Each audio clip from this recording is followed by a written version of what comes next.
MBC가 뭘 악의적으로 했다는 거죠? 뭐가 악의적이에요? 하지 말라고 아니 했잖아요. 뭐가 가짜 뉴스예요? 뭐가 가짜 뉴스? 돌아가셨잖아요. 가시는데 찍지 마세요. 이거. 아니 그럼 질문도 못 해요? 아니 질문하라고 단상 만들어 놓은 거 아니에요? 질답 끝나는데 말씀이 기관이 잡았잖아요. 정말요. 그렇게 뭐가 악의적이에요? 뭐가 악의적이에요? 예? 말 조심하세요. 말 조심하시오가 아니라 보도를 잘하세요. 정말 그럼 대통령님이 말씀하신 거잖아요. 그게 저희가 지어낸 거예요. 끝나시고 영상이 있는데 왜 그걸 부정해요? 뭐가 악의적이에요? 이 공개석상에서 뭐가 악의적이라고 하는 거냐고요. 저희가 뭘 조작했다는 거예요? 증거를 내놔요. 그러면 분석하고 있다면서 증거를 내놓으라고요. 내놓지 못하면서 아직도? 그럼 뭐 지금 무슨 군사정권이에요? 이거 아직도라니요. 아니 군사정권 왜 군사정권이라는 말이 나와요? 어떻게? 이렇게 독재적으로 하는 게 어딨어요? 독재적인 게 아니라 아니 다 보도해 주세요. 다 보도해 주세요. 언론이 이런 편협한 언론관이 문제인 거예요. 대통령실에. 네, 네, 이게 출입기자실에서 이렇게 흔히 볼 수 있는 일이 아니긴 합니다. 어떻게 보셨습니까? 이제 대통령이 이제 입장을 밝히고 아마 기자들도 후속 질문에 답을 않고 지금 들어간 다음 상황인 것 같은데요. 저 아마 이제 대통령실 관계자는 아마 홍보기획비서관으로 아마 네, 알려져 있는 것 같습니다. 그분도 아마 언론인 출신이신데요. 지금 항의하는 분은 아마 MBC 출입기자인 것 같고 네. 아마도 그 MBC 출입기자가 아마 그때 당시에 문제가 됐던 윤 대통령의 발언 관련해서 그 관련이 좀 있는 인사로 좀 해석이 되는데요. 저는 일단 대통령실이 저렇게 문제가 커지고 논란이 확대되는 것을 자초할 필요는 없다. 그리고 그 MBC 기자가 저렇게 목소리를 올리고 굉장히 언성을 높이는데 일일이 대응할 필요가 뭐가 있겠느냐 생각이 들고요.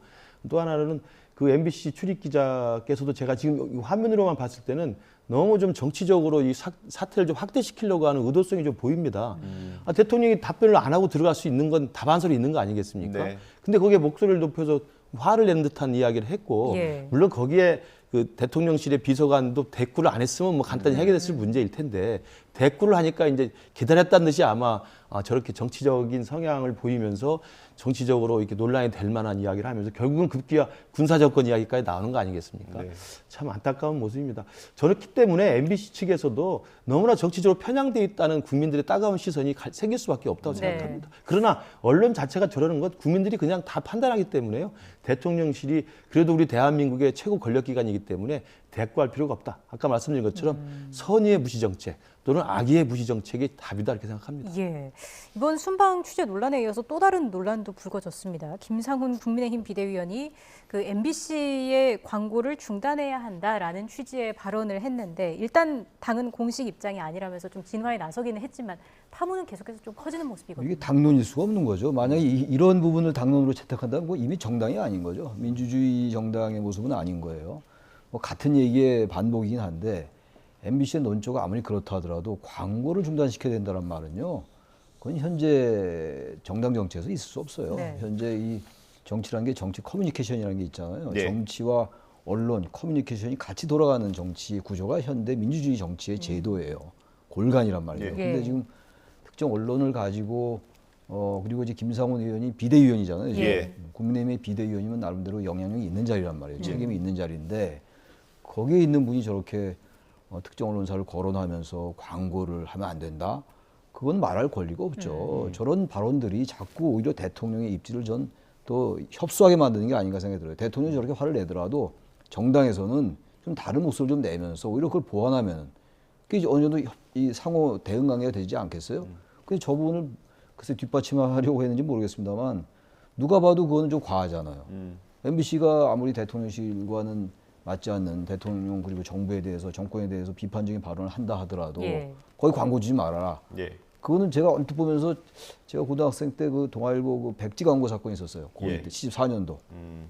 정확히 기억나는데 그때 동아일보에다 이제 뭐 그때와 비교할 건 전혀 아니에요. 근데 광고를 언론과 광고의 관계를 거론한다는 자체가 대단히 예민한 문제라는 생각 때문에 제가 그 생각이 떠오르더라고요. 예. 그 동아일보에 기억 안 나실지 모르겠네. 저기 백지광으로 개선됐어요. 74년이면 예, 기억이 날 기억이 수 안 없어요. 나. 거기 이제 뭐 돈을 내고 이제 백지광을 내는 거예요, 그냥. 어느 고등학교 1동, 어느 대학교 1동. 그게 이제 동아일보 백지 광고 사태예요. 유신 이후의 얘기예요.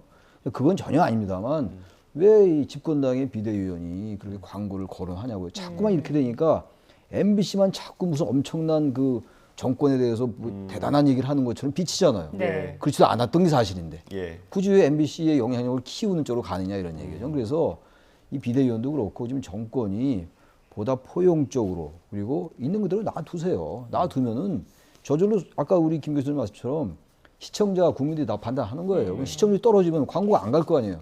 그게 이 시장 구조 아닙니까? 근데 예. 그거를 억지로 집권당이 광고를 운운하면 그건 뭐 그야말로 탄압이다라고 얘기해도 뭐라고 대답을 하겠냐고요. 저는 그 김상훈 의원도 왜 저런 발언하는지 모르겠어요. 모르겠어요. 뭐 그래야지 뭐 진영 내에서 또 존재감이 돋보여서 그런지는 모르겠습니다만 저 역시 저거 부적절한 발언이라고 생각합니다. 예. 네,